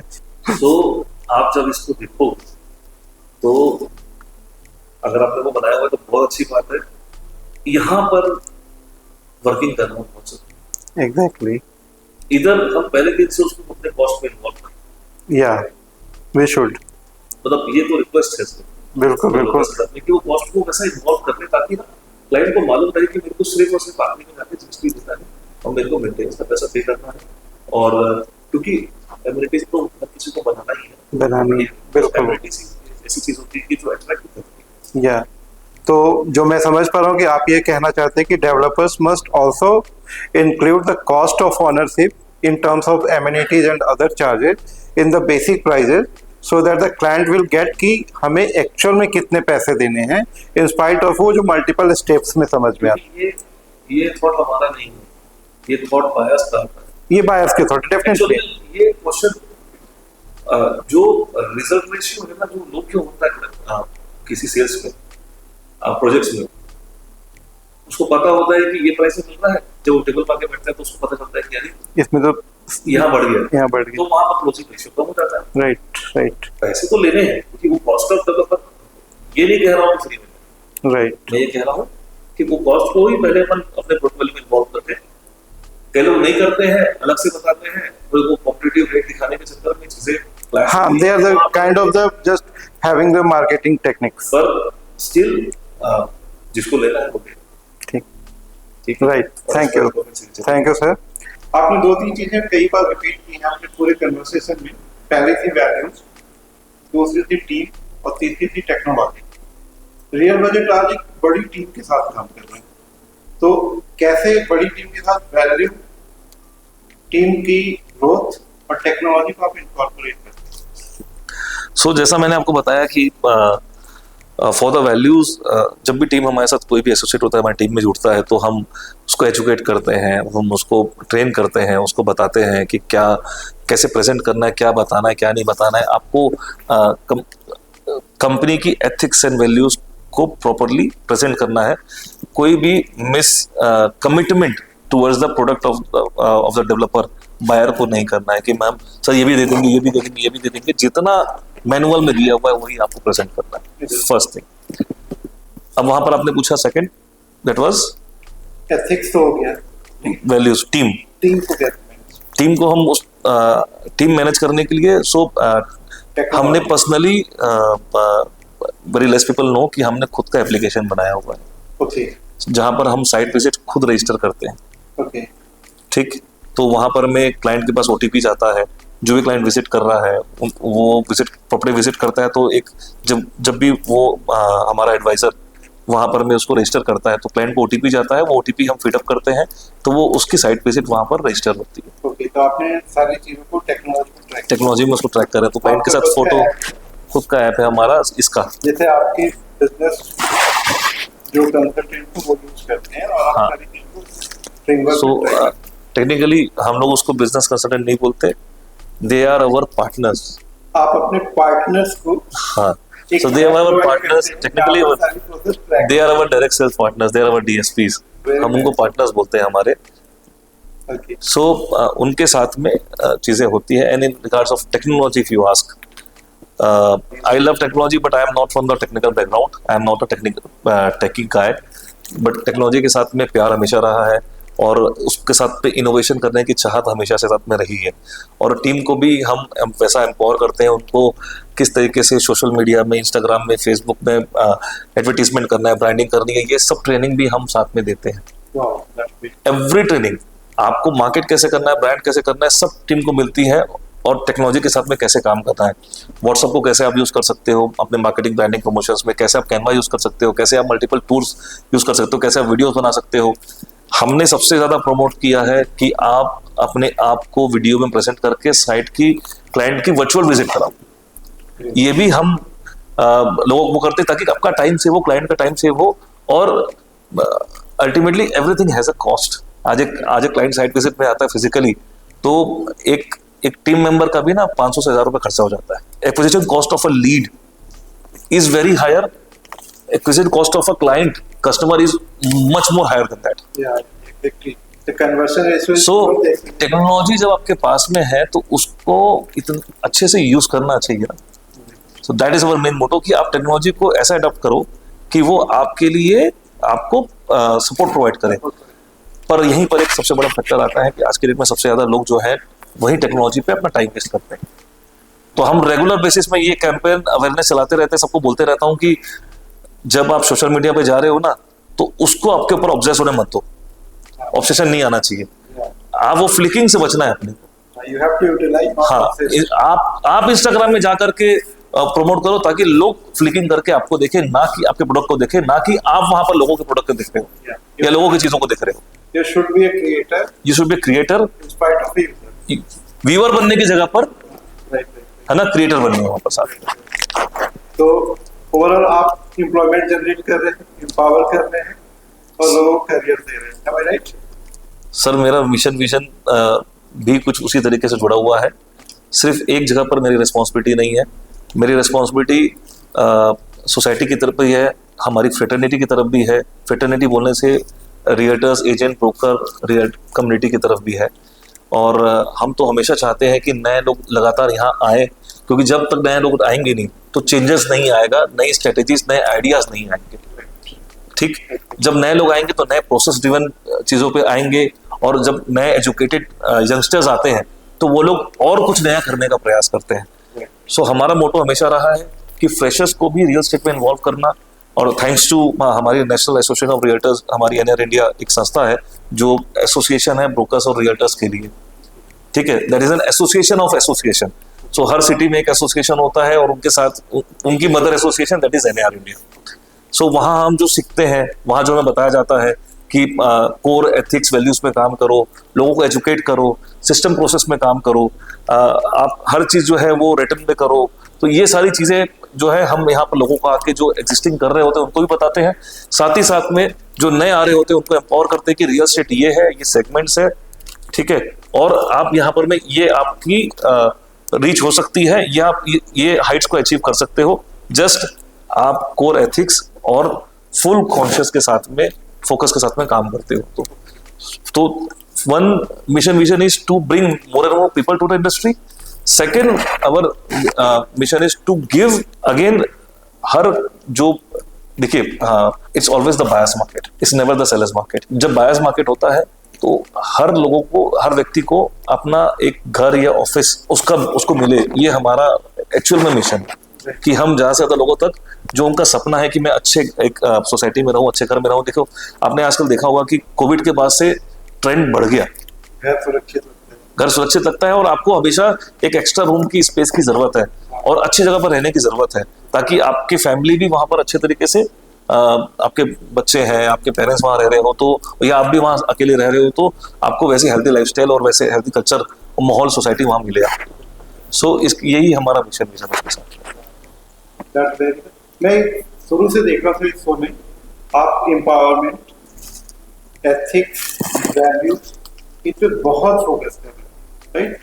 तो कोई पर्सनल कनेक्शन, पर्सनल लाइफ से थोड़ा सा पर्सनल लाइफ के बारे में बताना चाहेंगे, क्योंकि मुझे लगता है कि ये कहीं ना कहीं पर्सनल कनेक्शन है जो हम सिर्फ इन चीजों के थ्रू एक दर्शक क्रिएट करने की कोशिश कर रहे हैं। तो थोड़ा अगर आप अपनी पर्सनल लाइफ के बारे में बताओगे तो शायद we can understand that the people can understand कि why a person is so passionate about these things to create the value in a business. So I will talk about myself. My parents are handicapped. तो मैंने जब जब मैंने बचपन से होश संभाला तो मैंने देखा कि आपके सराउंडिंग में क्या हो रहा है, और उनसे बहुत चीज़ देखने समझने को मिली, क्योंकि आप बहुत ज़्यादा अंडररेटेड हो जाते हो जब आपके पेरेंट्स स्ट्रॉन्ग नहीं रहते हैं। तो अंडररेटेड, आप उस बात को समझना। और वहीं पर आपको सेल्फ एक्सप्लोर करने का मौका मिलता है हर चीज़ दुनिया में, और वहीं पर ये बात समझ में आती है कि अगर आपने उस समय अपने आप को संभाल लिया और आप अपने एथिक्स वैल्यूज में चले तो आपकी ग्रोथ स्लो हो सकती है, पर आपकी फाउंडेशन हमेशा मजबूत रहेगी। उस स्टेज पे। तो मुझे वहाँ पर वो सीख मिली उनके साथ में। मैं जब फिर बड़ा हुआ, मैंने बताया कि मैंने बिजनेस जो मैंने स्टार्ट किया दादाजी के साथ, उनसे सीखा, रियल एस्टेट के बारे में समझा। पर कभी वो ऐसा कैरियर बाद में जाकर के जो चांस और चॉइस और अपने बात बोला था कि ये सब चालू हुई, वहाँ पर आया। मेरी ना मुझे पढ़ने की बहुत इच्छा थी और मैं पढ़ना चाहता था, पर मेरे सर्कमस्टेंसेस ऐसे नहीं थे और मुझे बहुत जल्दी फैमिली को सपोर्ट करना था। बहुत सारी चीज़ें वैसी थी मेरे साथ में, मेरे सराउंडिंग में। तो मैं बिजनेस में इन्वॉल्व हो गया अपने कॉलेज लाइफ में फर्स्ट ईयर से ही। फिर मुझे वहाँ लॉस भी लगा, तब मैं ज़ीरो हो गया। मैंने पढ़ाई उस समय ड्रॉप अप कर दी एंड मैं फाइनल ईयर मैं नहीं कर पाया, मैं फेल हो गया। और 2019 I did my graduation with setting up. You left your education first. I left my education on 2003-4, 4-5 हाँ, क्योंकि मुझे लर्निंग का बहुत शौक था और whenever I was trying to do any course or with any renowned institution or some certification, या मुझे एलुमनी भी कहीं बनना है, तो वहाँ पर मैं पेपर बेस्ड डिग्री, हाँ, you need a degree, you need a at least graduation degree on that. देखिए ये सब लोग जानते हैं कि इंडियन सिस्टम में बहुत इजी है कि एक सर्टिफिकेट बनाना है, अपने आप को कहीं से सर्टिफिकेट लेना, पर मेरे वैल्यूज मेरे को वो गवाही नहीं दे रहे थे। आप उस बात को समझो कि मुझे इस सर्टिफिकेट से मेरा काम हो जाएगा, तो मेरा इनर सेल्फ मुझे अलाउ नहीं करता। तो मैंने हाँ, तो मैंने फिर 2019 में हरिशंकर कॉलेज रायपुर में बैठ करके एग्जामिनेशन दिया, सेंटर मुझे वो मिला और हरिशंकर यूनिवर्सिटी से मैंने अपना फाइनल ईयर 19 में किया। और उसमें कोविड आ गया तो हमने कुछ 4-5 एग्जाम्स दी थी, बाकी फिर सबको उन्होंने उस तरीके से किया। That time I have taken a tuition again, हम जो क्लासेस लेनी पड़ती है, बीइंग हम सारी वो चीज़ें पढ़ रहे हैं डे टू डे पे, पर वो होता है ना कि जो बुक्स में होती है वो चीज़ें थोड़ी अलग होती है। तो फिर वो 3 महीने की मैंने ट्यूशन्स ली। So back to my own the same sir जिनसे हम पहले लेते थे 15 साल पहले। तो ये यहाँ से आप समझ सकते हो कि वैल्यूज मेरे लिए बहुत इंपॉर्टेंट है, एथिक्स मेरे लिए बहुत इंपॉर्टेंट है। और मुझे ना everybody wants to earn money, there is no problem, हर कोई पैसा कमाना चाहता है, पर एथिकल पैसा कमाओ, एथिकली कमाओ, ठीक है। कमाने का अधिकार हर किसी का है, अदरवाइज आप इस वर्ल्ड में सर्वाइव नहीं कर सकते। अगेन, जब आप अपने आप को सोच रहे हो, सेम टाइम पे सामने वाले की चेयर पे भी बैठो कि वो उस समय क्या सोच रहा होगा, और उस सामने वाले की चेयर पे बैठो वो क्या सोच रहा होगा। आपको वो सबको सोचते हुए उस चीजों को विन-विन करना है। बस यही मोटो है। 2:1 या 1:3 का रेशियो नहीं चाहिए, ऑलवेज 3/3 होना चाहिए। ये पर्पस है मेरे साथ। मैं एक चीज बोलना चाहूंगा कि विकास जी ने कहा कि हर किसी को पैसे कमाने का। गाइस, भारत एक ऐसा देश है जहाँ लक्ष्मी जी की पूजा की जाती है, अर्थात पैसे की पूजा होती है, और हम फिर पैसे कमाने में क्यों रेजिस्टेंस करते हैं? The thing is only deliver the value and get the fair exchange, जो विकास जी कर रहे हैं। एक सवाल पूछना चाहूंगा सर, आप जब 2019 में ग्रेजुएशन का फाइनल ईयर पे अप्लाई किया या आपने अपीयर किया, मुझे लग रहा है उस समय आपका बिजनेस पीक पे रहा, बहुत पीक पे। तो एक एंटरप्रेन्योर, एक स्टूडेंट, एक फादर, एक हस्बैंड और भी बहुत सारे relation, how could you manage them as a person and how you can do the time management? ये चीज लोग जानना चाहेंगे। मैं ये बोलना चाहूँगा, मैं टाइम मैनेजमेंट में अपने आप को एवरेज मानूंगा, ना कि एक्सलेंट मानूंगा। इसके बावजूद भी मैं इसके पीछे एक बहुत बड़ा रीजन दूंगा। एंड थैंक्स टू ऑलवेज, आप अपना टाइम तभी मैनेज कर पाते हो जब आपके साथ में जो लोग काम कर रहे होते हैं ना, वो आपको सपोर्ट करें। और again, we are the bridge मैंने, जैसे हम एग्रीगेटर्स हैं हम, सो हम हमारे टाइम के हिसाब से नहीं चल पाते, हमको दूसरों के टाइम के हिसाब से चलना पड़ता है। सो वहाँ टाइम मैनेजमेंट के चैलेंजेस आते हैं on a daily basis. When you talk about the जब हमारे को लाइफ में अचीवमेंट्स जो अलग अलग करने होते हैं उसके टाइम मैनेजमेंट पे आते हैं, तो eight that very point of time ना मुझे मेरे को एक चीज दिमाग में आ गई थी कि मेरे को अगर मेरे बच्चे ने पूछा कि पापा आप मुझे तो कुछ कर रहे हो पढ़ाई के लिए ना, आपने क्या किया, तो मैं क्या बोलूँगा। Okay. वो मुझे बहुत ज्यादा अंदर में ना हट कर रहा था। Motivation factor is the kids.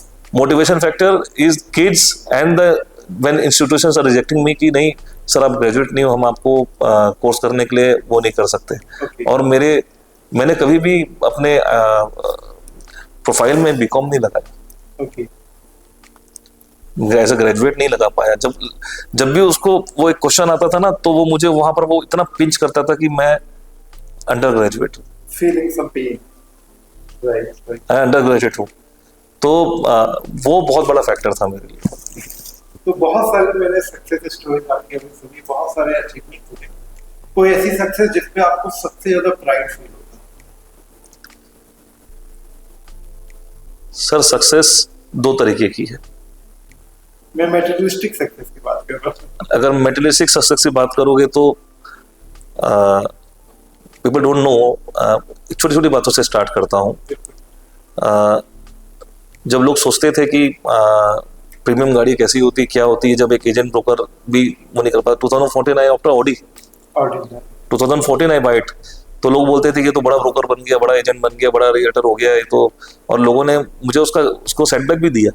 लोगों ने मेरे बारे में बहुत मिसकंसेप्शन फैलाया भी मार्केट पे। मुझे उससे कोई फर्क नहीं पड़ता, because I was always focus की नहीं, अगर आप पैसा कमा रहे हो तो उसको आपको वो भी करना है, और साथ ही साथ में what is the problem in that, self love is very important. अगर आप सक्सेस पे मेटेरियलिस्टिक पे जाओगे तो मैं डेवलपर भी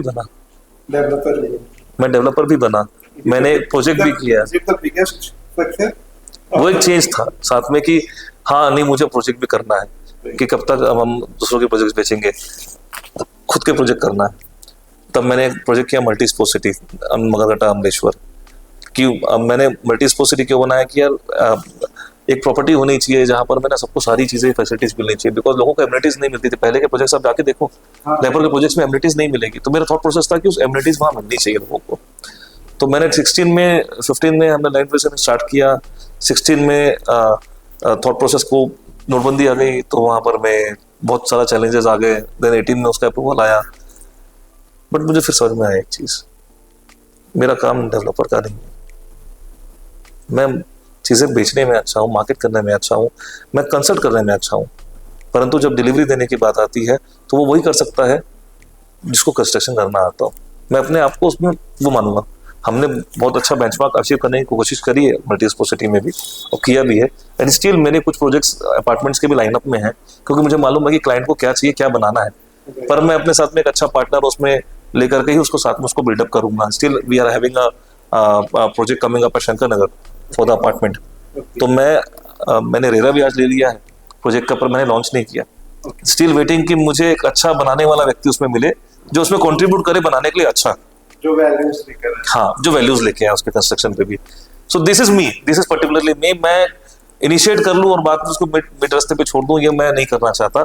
अब सक्सेस पे आप आओगे तो मैंने सर द बिगेस्ट सक्सेस पे अगर आप जाओगे तो सर मेटलिस्टिक वे में जाओगे ना कि व्हाट इज सक्सेस, तो unless and until you're not self satisfied, you're not successful. Still you are waiting for that. Still I'm waiting for that. Okay. Any spiritual or any other success that you are proud of as of now? Sir, I'm very very spiritual person. Okay. मैं बोलने में झिझक नहीं है कि I love God. मैं भगवान भी करता हूँ। मैं हमेशा सारे धर्मों का भी रेस्पेक्ट करता हूँ, और मुझे कहीं झिझक नहीं होती किसी भी और धर्म के भी। मैं हिंदू हूँ, कहीं जाने में, कहीं देखने में, समझने में। आई am a very very mythological person also. I am very very interested in history. History is my favourite subject. आप मुझसे मैथोलॉजी के बारे में बात करोगे तो मेरे बहुत सारे वैसे कॉन्सेप्ट है, वो अपन किसी और पॉडकास्ट में बात करेंगे, जहाँ पर आपको मैं मेरे थ्योरी से अचंभित कर सकता हूँ कि सिर्फ एक सब्जेक्ट पे बताना चाहूँगा जहाँ से आप समझ में आएगा आपको कि हिंदू को क्यों, हम हिंदुइज्म में क्यों सूर्य और orange colour is important, and in other caste उसमें जाओगे, इस्लाम में जाओगे तो वो उनके लिए ग्रीन क्यों इम्पोर्टेंट है। वो मेरी थ्योरी ये है कि इस्लाम स्टार्टेड फ्रॉम डेजर्ट एरिया, तो वहाँ पर में हरा नहीं होता था, तो हरा उनके लिए इम्पोर्टेंट हुआ। और हमारे पास में हम इंडिया ग्रीन बहुत है, पर सूर्य को हमने वो किया तो हमारे लिए ऑरेंज वहाँ पर फैसिनेट हो गया। वैसी थ्योरीज काफी सारी है। ईस्ट क्यों हम पूछते हैं, वहाँ वेस्ट क्यों पूछते हैं, वहाँ रात में क्यों होता है क्योंकि वहाँ दिन में गर्मी होती थी। हाँ, ये बहुत सारी ये सब्जेक्ट उसमें है साथ में। entrepreneur and the human who has an idea to create a real but the budget. बचत होता है। Right? सो और आपने एक चीज और बोली बहुत अच्छी, मुझे इसी से कभी सवाल याद आ रहा है, सॉरी टू से बिल्कुल, कि आपने बोला history is your best subject, ये फेवरेट सब्जेक्ट। तो मैं आपको 5 से 10 साल पीछे ले जाता हूँ हिस्ट्री में। What was your biggest regret कि अगर आपने उसमें वो कर लिया तो समथिंग वाज डिफरेंट? सर मैं वैसा बंदा हूँ जो कभी भी अपने डिसीजंस पे रिग्रेट नहीं करता, because my decisions are my own baby. इसका अच्छा बुरा मुझे ही झेलना है, ठीक।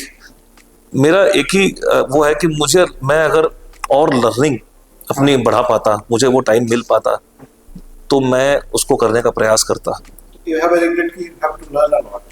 मैं और ज़्यादा पढ़ता और ज़्यादा मैं ट्रैवल करता, तो मैं और ज़्यादा अपने आप को ग्रूम कर पाता और ज़्यादा लोगों को सर्व कर पाता। कोई ऐसा मंत्र जो आपको इतना क्विक और फास्ट डिसीजन लेने में हेल्प करता है? क्योंकि जब अभी तक जितना मैंने आपको सीखा है समझा है, you are fast learner, you are fast implementer and you are a man of vision, ठीक है? तो what is the mantra that give you the energy to take a quick decision? कोई भी चीज जो है वो 3 बार बनती है, ओके, ठीक है? पहले आपके दिमाग में, फिर पेपर पे, फिर फिजिकली। Exactly, correct. सो अगर आपके दिमाग में बनी है ना, आपके दिमाग में कुछ चीजें आई हैं, तो उसको पेपर पे उतारो। पेपर पे अगर वो करेक्ट आ रहा है तो उसको आप इम्प्लीमेंट कर दो और आगे बढ़ जाओ। आपका डिसीजन, मैंने अगेन बोला, वो आपका बेबी है, उसके राइट और रॉन्ग वो आप ही को इफेक्ट करेंगे। और never regret on your baby. आपको कभी अपने बच्चे पे रिग्रेट हो सकता है? बिल्कुल नहीं। तो वो भी आपका baby. But any learning, sir learning पे अगर आप जाओगे ना, लर्निंग फ्रॉम द, क्योंकि जब हम डिसीजन लेते हैं तो some decision keep us moving forward, some decision get us rewarded, some decisions can set us back a bit, right? So we have to learn something from our decision making system, right? Any learning that you want to actually to see the viewers? अब मैं आपको इसमें बहुत अच्छी बात बोलूंगा। Please. हर किसी के पास में ना, अगर especially for to the entrepreneurs, उनके पास में एक ऐसा मेंटर होना चाहिए जिसको वो सब कुछ बोल सके और सब बता सके। Right. I love the answer. उनको एक मेंटर होना चाहिए। I love the answer. अगर वो मेंटर उनके पास में है, देखो मेंटर का काम ये नहीं है कि उसको करेक्ट डिसीजन दिलवाना, मेंटर का काम ये है कि उसको इवैल्यूएट करके बताना कि ये चीजें हैं, डिसीजन उसको लेने दो। Let him empowered to take the correct decision. ठीक है, अगर वो उसके डिसीजन को इन्फ्लुएंस करेगा तो वो एंटरप्रेन्योर नहीं रह पाएगा। हाँ, बिल्कुल। पर जब उसको वो सारी चीजें बताएगा कि इफ एंड बट्स ये है और ये हो सकता है, decision now is ball is on your court, you have to take a decision. सबको एक मेंटर की जरूरत है, एक अच्छा मेंटर होना चाहिए। आई डोंट नो मेंटर की परिभाषा कुछ भी हो सकती है। It can be a father, it can be a public figure, it can be a friend, it can be a your wife भी मेंटर बन सकती है, कोई बड़ी बात नहीं है। सो लाइफ में आपका मेंटर कोई भी बन सकता है, पर आप हर इंसान के पास में एक ऐसा व्यक्ति बात करने वाला होना चाहिए जिसके साथ में वो हर चीज शेयर कर सके, वो सारे एस्पेक्ट्स को समझ करके उसको बता सके।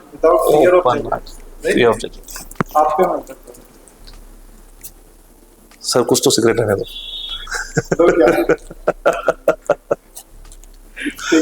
ऑफ द कैमरा जरूर पूछूंगा। ऑफ द कैमरा बात करेंगे।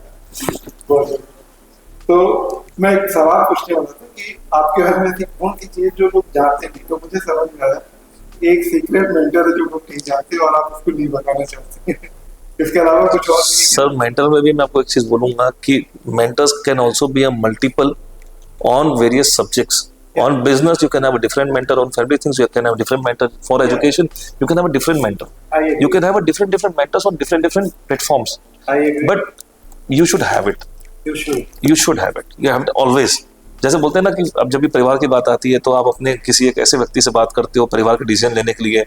कभी सास बहू मैटर है, कभी भाई भाई का मैटर है, तो आप एक मेंटर से बात करते हो उस समय, जिससे कंसल्ट करते हो। Family mentor. वैसे ही बिजनेस में आता है, आपके एंटरप्राइज जर्नी में भी वैसे एक मेंटर का रोल आता है। उसी तरीके से मल्टीपल फेजेस में अलग अलग चीजों पे आपके मेंटर्स। पॉलिटिक्स में देखो आप, हर किसी का एक ना एक मेंटर तो होता है ना, जो उसको मेंटर करता है, गाइड करता है कि आपको इस तरीके से मूव करना है। मेंटर होना बहुत जरूरी है। अब आप मेरी एक ऐसी बातों पे, जैसे आपने मुझे बोला कि आपने पूछा था उस समय कि बहुत ऐसी चीजें पूछी आप, अभी हमने कुछ पूछा कि एक ऐसी बात जो लोगों को नहीं मालूम है मेरे बारे में। कुछ ऐसा जो लोग नहीं जानते आपके बारे में, एक्सेप्ट द मेंटर। अभी हमने बात की कि आप अपने मेंटर को डिस्क्लोज नहीं कर सकते। Sir, two things about myself. I am very very cautious about my first impression everywhere, because you never get a second chance to make a first impression. और second thing, I love to travel like anything. Okay. ठीक है, और मुझे अगर मौका मिले तो मैं सिर्फ और सिर्फ ट्रैवलिंग करना चाहूँगा, क्योंकि ट्रैवल करने से आप पूरी कुछ भी कर सकते हो। Let the system work. हाँ, और अगेन एक ही चीज़ है कि people should be passionate always about their work, about their everything. Equally balance करें लाइफ को, सबके साथ में बैलेंस बना के चले, work life, family life, personal life balance बना के चले। पर मैंने ना बहुत लैकिंग देखी है कि आज के डेट में आपको वो मास्टर होगा और वो 100 में से एक आदमी ही सारी चीज़ों को बैलेंस कर सकता है। अदरवाइज कोई ना कोई एक चीज़ आपकी हमेशा प्रेफरेंशियल रहेगी।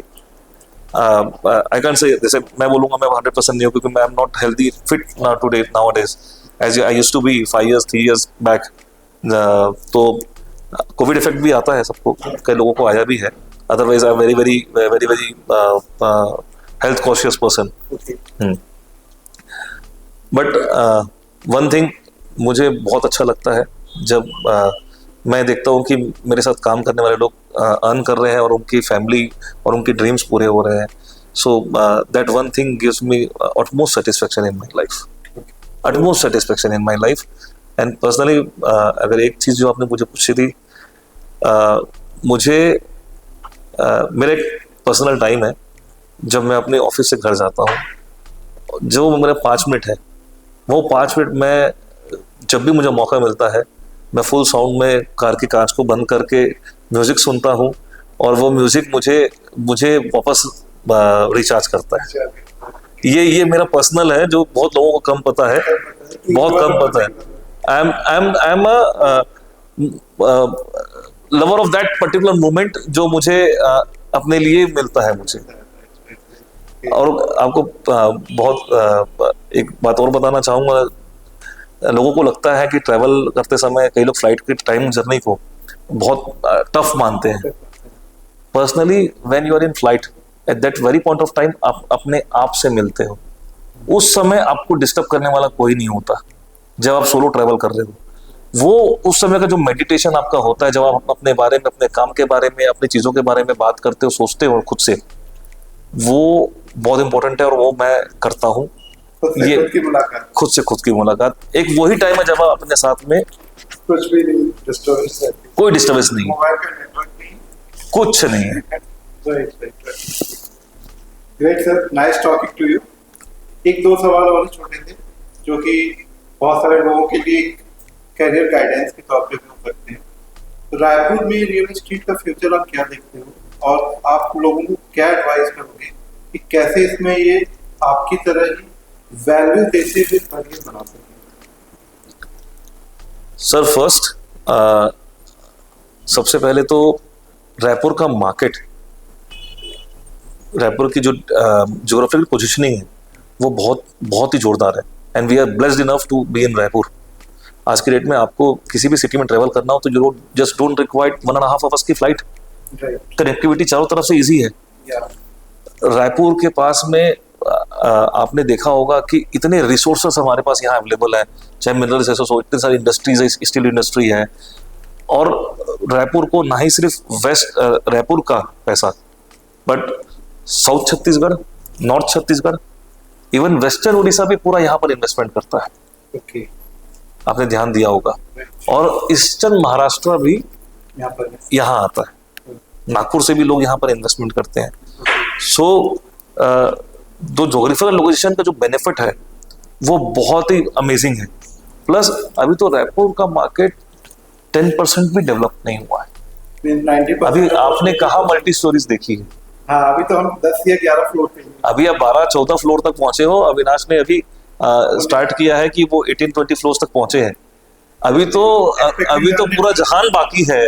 जब आप देखोगे कि रायपुर का ग्रोथ, और बेस्ट पार्ट क्या है ना कि हम उन अभी डेवलपर्स यहाँ भी टेक्नोलॉजी में बहुत इन्वॉल्व हो रहे हैं, इंफ्रास्ट्रक्चर टेक्नोलॉजीज को लेके आ रहे हैं, और आने वाले समय में जो टेक्नोलॉजी मिलेगी, क्योंकि वो मेट्रो सिटीज में तो लोगों ने एक्सपेरिमेंट करके लाया ना, हमको तो वो ऑलरेडी यहाँ पर सीखा सिखाया मिलेगा, टेस्टेड मिलेगा हमको, और हम लोग बहुत तेजी से हमारे इंफ्रास्ट्रक्चर में आगे बढ़ेंगे। अभी तो नया रायपुर का ग्रोथ स्टोरी बाकी है, मतलब पिक्चर भी बाकी है, पिक्चर तो पूरी चीज बाकी, स्क्रिप्ट भी नहीं बनी है प्रॉपरली। ओके। और अगेन हमारे पास सब कुछ है, यहाँ से ट्रेवल डिस्टेंस, आप पोर्ट का देखोगे, अब विशाखापट्टनम पोर्ट के साथ में हमारा कनेक्शन डेवलप होने वाला है, बहुत जल्दी रायपुर में बहुत बड़ा लॉजिस्टिक हब भी डेवलप होगा, ठीक है, साथ ही साथ में बहुत सारे एक्सप्रेसवेज हमारे साथ में यहाँ बनते चले जा रहे हैं। और सर रायपुर के मार्केट में हम इमेजिन नहीं कर सकते कि कितना इन्वेस्टमेंट बाहर के लोगों का आता है, not even from city, state और नेशनल, इंटरनेशनल इन्वेस्टमेंट भी लोग करते हैं रायपुर में, क्योंकि जो रिटर्न यहाँ मिल रहा है वो मेट्रोज में भी नहीं मिल रहा है। हाँ, बिल्कुल। क्योंकि मेट्रो में आज आपको अपार्टमेंट खरीदना है तो 4-5 करोड़ के नीचे नहीं मिलेगा, रायपुर में आपको एक लग्जरी अपार्टमेंट खरीदना है तो वो आपको 1 करोड़ में मिल जाएगा। You get the appreciation. और ease of approach of things, हर चीज यहाँ पास है, या कनेक्टिविटी बहुत ईजी है। आपको कुछ भी, आपको मॉल जाना है, आपको अपने डे टू डे की चीजें चाहिए, स्कूल है, हॉस्पिटल है, सब कनेक्टिविटी बहुत ईजी है। So a city of fortune. 100%। And what about the people who want to build career in real estate? Same Raipur का स्टोरी तो बाकी है। इस टाइम पे अगर आप इस घोड़े पे अभी सवार हो जाओगे तो लंबी रेस में जाओगे। तो लंबी रेस में जाओगे आप। Wow, that's amazing, sir. That's amazing. And the last but not least, any message that you want to give to our viewers? हमारे दर्शकों को आप संदेश देना चाहोगे पॉडकास्ट के माध्यम से कि प्रॉपर्टी में इन्वेस्ट करते समय किन बातों का ध्यान रखें, not from the point of view of the real budget, point of view from their own wellness, their own interest, their own return of investment on their self hardly earn money. तो sir मेरा message बहुत clear रहेगा सारे viewers को, और वैसे potential buyers को और प्रॉपर्टी सीकर्स को। इधर you go for a brand, ठीक है, जहां पर आपको किसी चीज को पूछने समझने की जरूरत नहीं है। इधर you go for a scheme, जहां पर में आपको बहुत रिजनेबल आपके इन्वेस्टमेंट अमाउंट में एक क्वालिटी प्रोडक्ट मिल जाता है, ठीक है। ट्रस्ट मी, रायपुर का मार्केट बहुत इवॉल्व हो रहा है और यहाँ पर में अवेयरनेस बढ़ती जा रही है बायर्स की। अगर आप स्मार्टली चीज़ों को समझ करके इवैल्यूएट करके काम करोगे, प्रॉपर्टी बाय करोगे, तो आप कभी भी लॉस में नहीं रहोगे। मैं सिर्फ इतना ही बोलना चाहूंगा। Thank you, Vikas sir. A lovely podcast that we had. Thank you so much sir, We are pleasure looking forward to more episodes. Meeting. Guys, if you are really interested and committed to invest in the good property, please do visit the office of the Real Budget, and especially if they have the time to meet Mr. Vikas Agarwal, you will be overwhelmed and you are going to take a Thank you. correct decision without any doubt. That's my commitment. See you in the next episode.